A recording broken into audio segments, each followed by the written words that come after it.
Hey, it's Mike from Swisco.com, and today I'm going to show you how to install the Swisco 40189 automatic safety door closer. For this exercise, all you'll need is a power drill and a Phillips head screwdriver.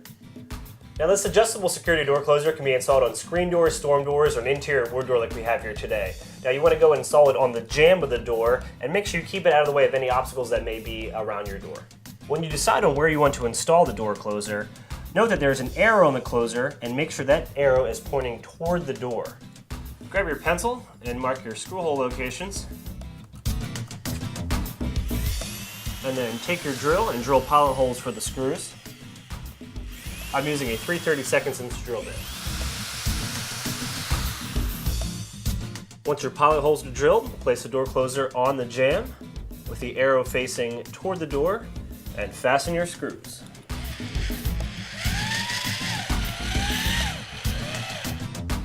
The automatic door closer comes with two rods. The larger rod is the closing rod and the smaller one is the winding rod. Now the winding rod is used to add tension to the door closer. Go ahead and screw this in the nearest hole on the closer. Move it to the left, away from the door to add tension, and then go ahead and fasten your closing rod. And let that slowly release onto the door and remove the winding rod.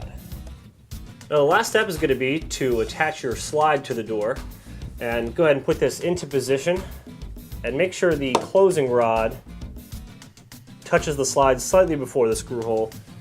Grab your pencil,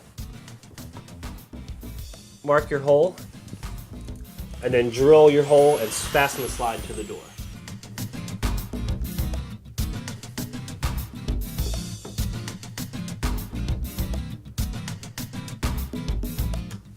As always, thanks for watching. If you have any questions on the 40189 automatic safety door closer or any other hardware, please be sure to visit us online at Swisco.com/discussions.